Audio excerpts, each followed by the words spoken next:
In the heat of World War II, amidst the chaos of the Pacific Theater, one American soldier would etch his name into history with a weapon many of his comrades laughed at. This is the story of Marine Corps Lieutenant Colonel Evans Carlson and his legendary Carlson's Raiders. But it's also the story of a specific raider, a man whose skill and unconventional choice of firearm turned mockery into awe. His name was Sergeant John J.P. Morgan, and his rifle was a Winchester Model 70. The year is 1942.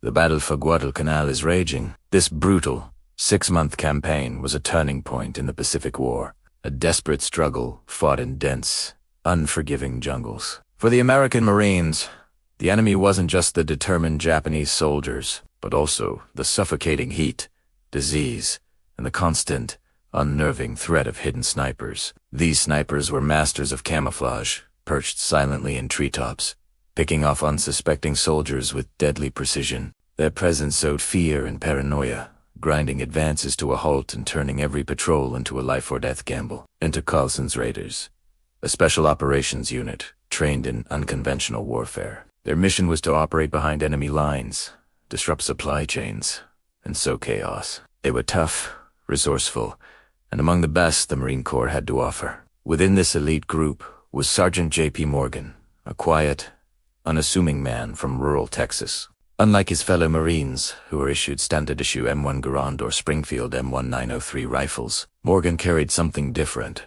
He carried his personal hunting rifle, a Winchester Model 70 chamber 18, 30-06, complete with a telescopic sight. In the military world, uniformity is everything. Personal equipment is generally frowned upon, and Morgan's rifle was no exception. His comrades, accustomed to their rugged, battle-tested service rifles, looked at Morgan's polished, commercially made Winchester with skepticism. Te cadetit amalorda rifle, a fancy deer gun, and joked that it was too delicate for the harsh realities of jungle warfare. They questioned its reliability in the mud and rain of Guadalcanal, and poked fun at its telescopic sight, a piece of equipment seen more on a hunting ranch than a battlefield. To them, it was an outsider's weapon, unproven and out of place. The skepticism was understandable. The M1 Garand was a semi-automatic powerhouse, lauded by General Patton as the greatest battle implement ever devised.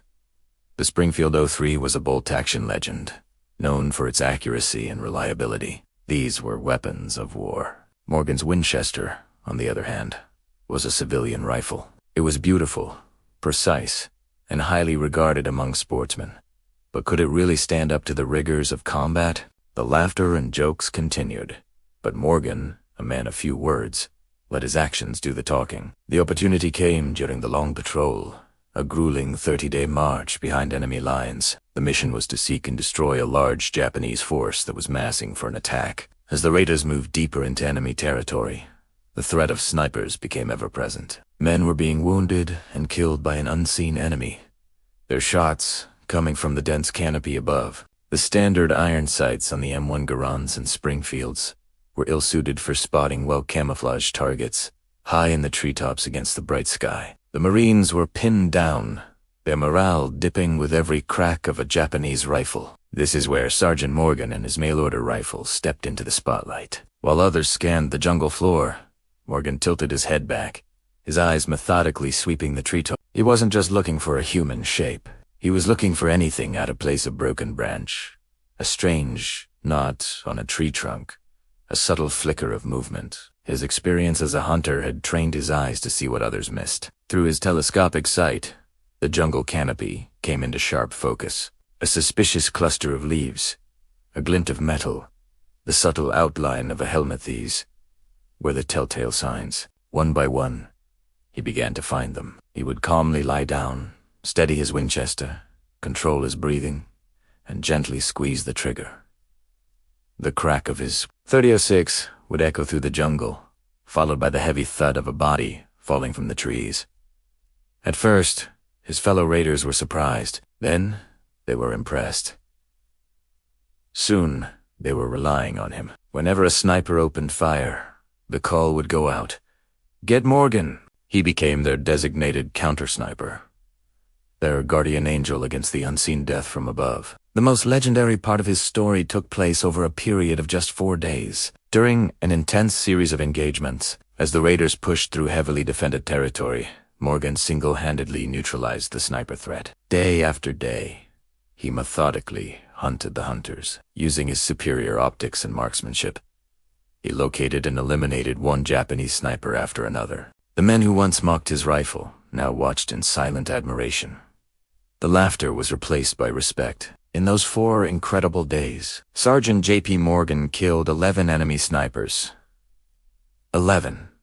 Each one of those snipers could have killed dozens of Marines. Morgan's skill not only saved countless American lives, but also broke the psychological hold the snipers had on the unit. He allowed the raiders to move with more confidence, to fight more effectively, and ultimately, to complete their mission. What made the Winchester Model 70 so effective? It was a combination of the man and the machine. The rifle itself was known as the rifleman's rifle for a reason. It was incredibly accurate, with a smooth bolt action and a crisp trigger. When paired with a quality telescopic sight, like the 8-power unreliable scope Morgan used, it became a precision instrument capable of engaging targets at ranges, and with a clarity that was impossible with standard iron sights. But the rifle was only half the equation. J.P. Morgan's skill as a marksman and hunter was the critical component. He understood windage, trajectory, and camouflage. He had patience, a steady hand, and nerves of steel. He brought a hunter's mindset to the battlefield, turning the Japanese snipers from predators into prey. He demonstrated that in certain situations, the right tool in the right hands could outperform standard-issue equipment. The story of Sergeant Morgan and his Winchester Model 70 became a legend within the Marine Corps.